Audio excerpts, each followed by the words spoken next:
ഭാര്യ നിങ്ങളോട് സംസാരിക്കുന്നില്ലേ? 3 കാര്യങ്ങൾ ചെയ്താൽ മതി. പ്രിയമുള്ളവരെ, വിവാഹ ജീവിതം എന്ന് പറയുന്നത് ദൈവം രണ്ടുപേരെ തമ്മിൽ യോജിപ്പിച്ച വളരെ മനോഹരമായ ഒരു സ്നേഹത്തിന്റെ ഒരു കൂട്ടായ്മയാണ്. ഒരു സ്ത്രീയും ഒരു പുരുഷനും പരസ്പരം സ്നേഹിച്ചും ആദരിച്ചും ബഹുമാനിച്ചും അഡ്ജസ്റ്റ് ചെയ്തും ക്ഷമിച്ചും ജീവിക്കുമ്പോൾ ആ ജീവിതം എത്ര ധന്യമുള്ളതായി തീരും. അതിനാൽ ഭാര്യ നമ്മോട് പിണങ്ങിക്കഴിഞ്ഞാൽ ഈഗോ ഉപേക്ഷിക്കുക. അവളല്ലേ പിണങ്ങിയത്, ഞാൻ എന്തിന് അവളോട് പോയി സംസാരിക്കണം, അവൾ എന്നോട് സംസാരിക്കട്ടെ എന്ന് പറയരുത്.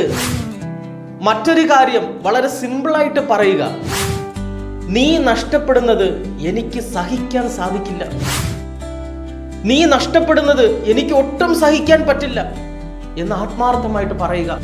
അടുത്തതായിട്ട്, നമ്മളെ തന്നെ നമ്മൾ ന്യായീകരിക്കരുത്, നമ്മളെ തന്നെ നമ്മൾ ജസ്റ്റിഫൈ ചെയ്യരുത്.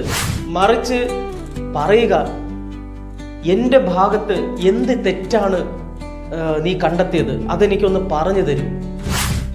എൻ്റെ ഭാഗത്ത് എന്ത് തെറ്റാണ് ഞാൻ ചെയ്തതെന്ന് എനിക്ക് മനസ്സിലാക്കി തരൂ. ഇത് സ്നേഹത്തോട് പറയുക. അതിനാൽ അവസാനമായിട്ട് ഒരു പ്രധാന കാര്യം പറയുകയാണ്. ദാമ്പത്യ ജീവിതം എന്ന് പറയുന്നത് പരസ്പരം മത്സരിച്ച് വിജയിക്കുവാനുള്ളതല്ല, മറിച്ച് പരസ്പരം തോൽക്കുവാൻ വേണ്ടി മത്സരിക്കുമ്പോഴാണ് അവിടെ വിജയമുണ്ടാകുന്നത്. ഒത്തിരി വ്യക്തികൾ ഇത്തരത്തിൽ പല മേഖലയിലൂടെ കടന്നു പോകുന്നവർ കാണും. ആർക്കെങ്കിലും പ്രാർത്ഥന സഹായം ആവശ്യമുള്ളവർ ഞാൻ കൊടുത്തിരിക്കുന്ന വാട്സാപ്പ് നമ്പറിൽ മെസ്സേജ് അയയ്ക്കുക. ഞാൻ അവർക്ക് വേണ്ടി പ്രാർത്ഥിക്കും.